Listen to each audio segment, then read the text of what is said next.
صفات کا پیدا کرنا، کیونکہ صفات آدمی کے ساتھ جائے گی، جو صفات پیدا ہوئی ہے وہ اس کے ساتھ جائے گی۔ کافر اس کی صفت کفر ہے، وہ کفر اس کے ساتھ جائے گا۔ منافق اس کی صفات نفاق ہے، وہ نفاق اس کے ساتھ جائے گا۔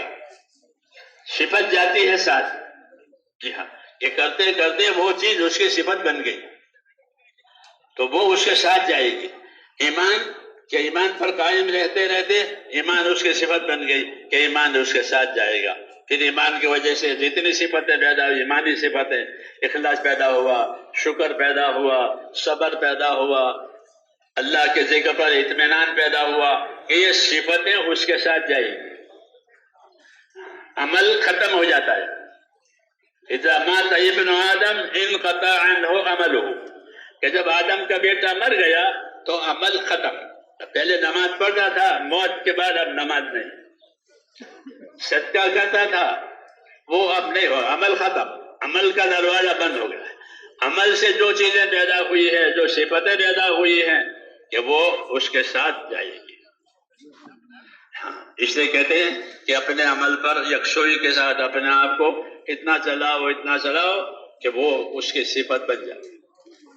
برے کام کا بھی ہے کہ برے کام پر اپنے آپ کو اتنا لگایا کہ برا ہو گیا، کہ چوری کرتے کرتے چور ہو گیا، ہاں، جھوٹ بولتے بولتے جھوٹا ہو گیا، صفت بن گئی، صفت بن گئی۔ حکم توڑتے توڑتے فاسق ہو گیا، یہ فاسق ہیں، یعنی حکم توڑنے والے ہیں۔ بنی اسرائیل اور اہل کتاب کے علماء کو اللہ نے فاسق کہا کہ یہ لوگ فاسق ہیں، یہ لوگ فاسق ہیں، کہ فسق یعنی حکم توڑنا، اور یہ ان کی زندگی کی صفت بن گئی، کام کرتے کرتے، کہ ان کے علماء فاسق ہیں اور ان کے عبادت گزار لالچی ہیں، یہ کہا، ان کی صفتیں ظاہر کرتی برائیوں کی۔ اس لیے میرے دوستو، کام کرتے کرتے کرتے وہ کام آدمی کی صفت بنتا ہے۔ حدیثوں میں کہ آدمی سچ بولتا ہے یہاں تک کہ وہ سچا ہو جاتا ہے، جھوٹ بولتا ہے، جھوٹ بولتے بولتے وہ جھوٹا اور کذاب ہو جاتا ہے۔ یہ طریقہ ہے، اس میں اس بات کی ہم کو رہبری دی گئی ہے کہ اپنے عمل میں اپنی پختگی بنانا۔ ہم اخلاص بھی عمل کی وجہ سے آتا ہے، اخلاص دو وجہ سے آتا ہے۔ ایک تو مخلصین کی صحبت میں رہے، اچھے لوگوں کی صحبت میں رہے، اس سے وہ اخلاص آئے گا۔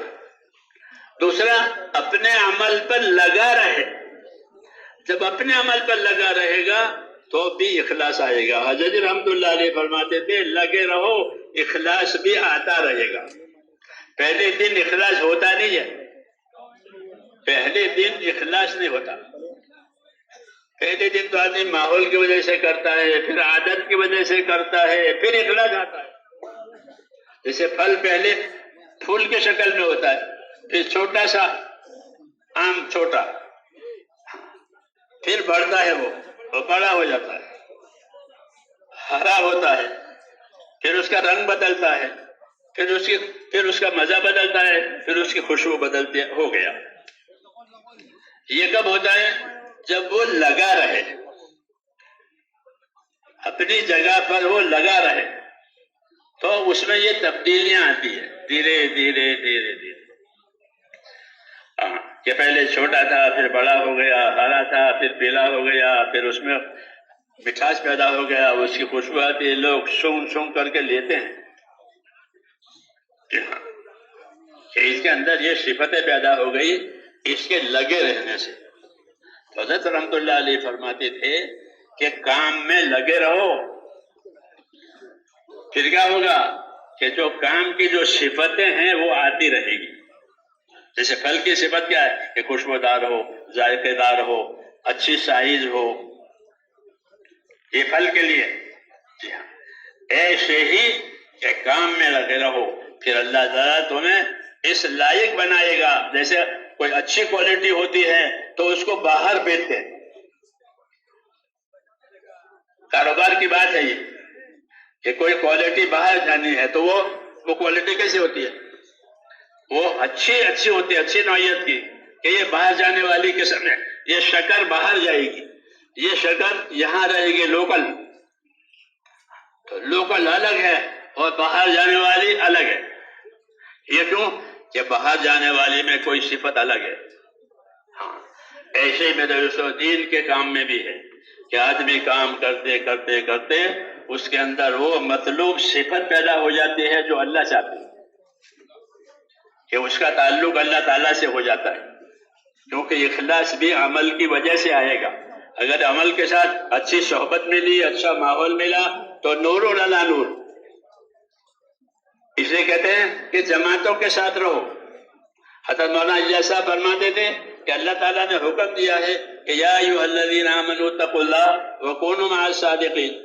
اے ایمان والو اللہ تعالیٰ سے ڈرو، سچوں کے ساتھ رہو. تو صادقین کے معنی ایک تو یہ ہے کہ بھائی اللہ والے ہیں، بزرگان دین جیسے صحابہ کرام تابعین اور ہر زمانے کے اکابر، یہ ان کے ساتھ رہو، ان کی صحبت میں رہو. یہ سچے ہیں.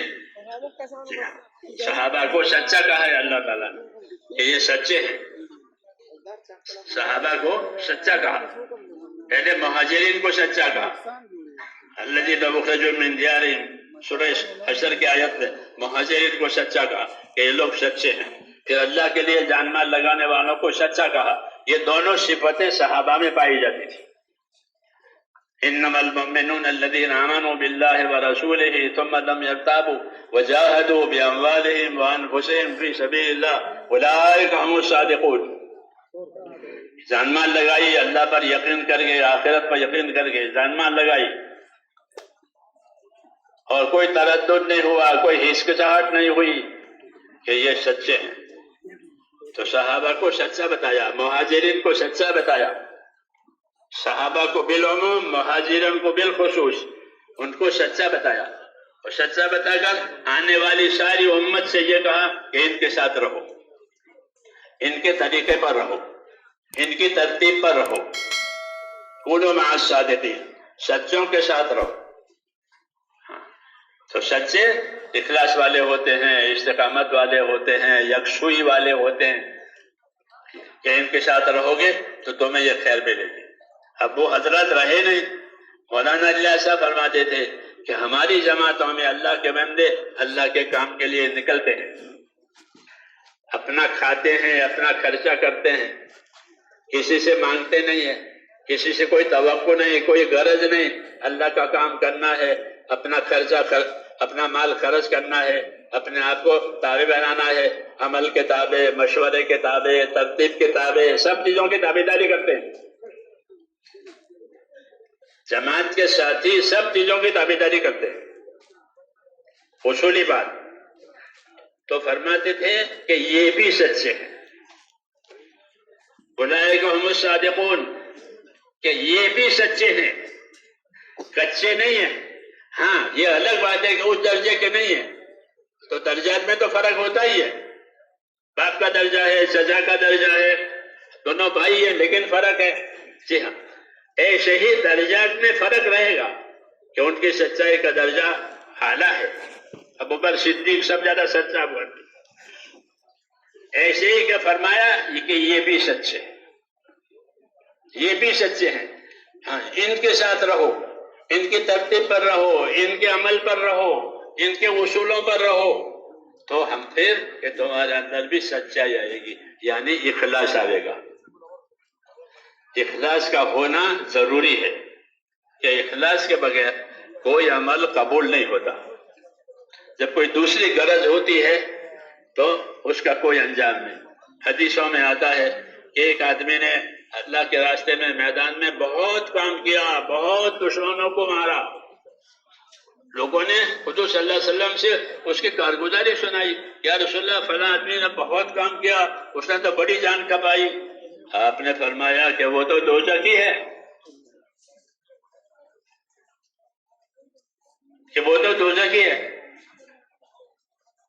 لوگوں کو حیرت ہو گئی، اس نے اتنی جان کھپائی ہے، دشمنوں کو نمٹایا ہے، اور اب یہاں سے تو ایک آدمی نے کہا کہ میں اس کا خیال رکھوں گا کہ اس کا کیا انجام ہوتا ہے جس کی وجہ سے دوزخ ہی فرمایا، کیونکہ دوزخ کی ہونا جنت وہ تو انجام پر ہے نا۔ ہاں جی ہاں، کہ میں اس کے ساتھ رہا، جب وہ زخموں سے چور ہو گیا تو اس نے خودکشی کی، اپنے تیر سے، اپنے ہتھیار سے اپنے آپ کو ہلاک کر دیا۔ اب پتا چلا کہ یہ مخلص نہیں تھا، کہ اس نے یا تو اپنی بہادری بتانے کے لیے کام کیا تھا، یا اپنے قوم، اپنا قبیلہ، ان کی حمایت میں کام کیا تھا، اللہ کے لیے نہیں کیا تھا۔ اللہ تعالیٰ اسی عمل کو قبول کریں گے جو خالص اللہ تعالیٰ کے لیے کیا گیا ہو۔ یہ ہدایت ہے سچائی میں، کہ اپنے عمل کو خالص اللہ کے لیے بار بار اپنی نیت پر نگاہ رکھے اور اللہ سے استغفار کرے، کہ اگر کوئی دوسری بات پیدا ہو گئی، کوئی دوسرا خیال پیدا ہو گیا تو اسے معافی مانگے۔ استغفرک لکل خیر اردت بہ وجہک فخالطنی فیہ ما لیس لک، یہ دعا ہے، کہتے ہیں یہ خضر علیہ السلام کی دعا ہے۔ استغفرک لکل خیر اردت بہ وجہک فخالطنی فیہ ما لیس لک، اے اللہ میں معافی چاہتا ہوں اس بات سے کہ میں کسی عمل کے کرنے پر تیار ہو گیا اور تیری رضا کے لیے تیار ہو گیا، تیری خوشنودی کے لیے تیار ہو گیا، لیکن پھر بعد میں میرے اندر کوئی چیز پیدا ہو گئی جو اخلاص کے خلاف تھی، تو میں اس سے بھی معافی مانگتا ہوں کہ یہ چیز میرے اندر پیدا ہو گئی، اب یہ میرے اندر پیدا نہ ہو۔ تو جو مخلص ہوتے ہیں وہ عمل بھی کرتے ہیں، استغفار بھی کرتے ہیں۔ ایک تو ہے گناہ کر کے معافی مانگنا، وہ الگ ہے، ایک ہے عمل کر کے معافی مانگنا۔ جیسے نماز کے اختتام پر ایک دعا پڑھی جاتی ہے، اللہم انی ظلمت نفسی ظلما کثیرا۔ ابو بکر صدیق رضی اللہ عنہ نے حضور سے پوچھا کہ نماز کے آخر میں کون سی دعا مانگوں، تو یہ دعا سکھائی، اللہم انی ظلمت نفسی ظلما کثیرا ولا یغفر الذنوب الا انت فاغفر لی مغفرۃ من عندک وارحمنی انک انت الغفور الرحیم۔ پوری دعا معافی کی ہے کہ اللہ میں نے اپنی ذات پر زیادتی کی ہے اور گناہ بخشنے والا تو ہی ہے اور کوئی گناہ بخشنے والا نہیں ہے، اس لیے مجھے معاف فرما اور مجھ پر رحم فرما۔ یہ دعا ابو بکر صدیق کو نماز میں سکھائی، تو نماز پڑھی کوئی گناہ تھوڑے کیا تھا، نمازی تو پڑھی ہے، کہ ہاں نماز پڑھی ہے، نماز اللہ کا حق ہے اور اللہ کے حق کا ادا ہونا کوئی آسان کام نہیں ہے، اس لیے نماز بھی پڑھے، معافی بھی مانگے، عبادت بھی کرے، معافی بھی مانگے، دین کا کام بھی کرے اور معافی بھی مانگے، یہ مخلص ہے۔ کیونکہ مخلص کو ہمیشہ خطرہ رہتا ہے، مخلص کو، اخلاص والے کو خطرہ رہتا ہے کہ پتہ نہیں میری بات اللہ کے ہاں قبول ہوتی ہے نہیں ہوتی ہے، معلوم نہیں کسی غلطی کی وجہ سے رد بھی ہو جاوے تو محنت سر پر پڑے گی، یہ اس کو ڈر رہتا ہے۔ المخلصون فی الخطر، کہ ہمیشہ مخلص آدمی اپنے آپ کو خطرے میں سمجھتا ہے کہ پتہ نہیں اللہ میرے ساتھ کیا معاملہ کریں گے، اس لیے ڈرتا بھی ہے، کرتا بھی ہے، ڈرتا بھی ہے، کرتا بھی ہے۔ وہ دعویٰ نہیں کرتا کہ میں نے کیا، یہ دعویٰ نہیں ہوتا، بلکہ وہ ڈرے بھی اور کرے بھی، ڈرے بھی اور کرے بھی، کہ ہاں یہ علامت ہے اچھی کہ انشاءاللہ اس سے عمل میں قبولیت آئے گی۔ اور اللہ تعالیٰ سے مانگنا بھی چاہیے کہ دل کا رخ غیر کی طرف نہ جاوے۔ جب دل کا رخ کسی اور بات کی طرف چلا گیا کہ لوگ مجھ کو دیکھیں، لوگ میری تعریف کریں، یا کوئی دنیا کا نفع اس عمل کی وجہ سے مجھ کو ملے، تو اس کے دل کا رخ غیر خدا کی طرف ہو گیا۔ تو اخلاص پامال ہو گیا۔ ایسا نہ کریں، شیطان جو ہے عمل کرنے نہیں دیتا، وہ بزرگوں نے فرمایا، اور اگر عمل کرنے کے لیے تیار ہوا تو کوئی دوسری چیز اس میں شامل کر دیتا ہے کہ چلو یہ بھی کریں گے، یہ بھی کریں گے۔ کہ یہ شرک، ایسی شرکت اللہ کو پسند نہیں ہے. جو کرے اللہ کے لیے کرے، آخرت کے لیے کرے. آخرت کے لیے کرنے والا بھی مخلص ہے، اور اللہ کے لیے کرنے والے کو تو کیا پوچھنا، کہ وہ تو اس کی نظر تو جنت سے بھی اوپر ہے، کہ اللہ کے لیے کریں گے اللہ راضی ہو جائے گا. جیسے صحابہ نے فرمایا کہ یبتغون فضلا من اللہ ورضوانا، کہ صحابہ کرام کو تم دیکھو گے رکوع میں، سجدے میں، یعنی اپنی عبادتوں میں منہمک رہتے تھے، اپنی عبادتوں میں مشغول رہتے تھے، اور اس کیفیت کے ساتھ کہ اللہ تعالی ہم پر فضل فرما دے اور اللہ ہم سے راضی ہو جائے، اللہ ہم پر فضل فرماوے، اللہ ہم سے راضی ہو جائے، اور کوئی بات نہیں. اور اسی میں وہ منہمک رہتے تھے، لگے رہتے تھے. تو یہ ایک صفت ہے میرے دوستوں کہ مخلص بھی ہے، منہمک بھی ہے. اللہ تعالیٰ سے اخلاص مانگنا چاہیے کہ اللہ تعالیٰ ہم کو اخلاص دے، ہمارے دل کا رخ اللہ کی طرف ہو جائے، اور کسی کے لیے نہیں کرنا ہے، اللہ کے لیے کرنا ہے، کہ اللہ راضی ہو گیا کہ سب کچھ ہو گیا.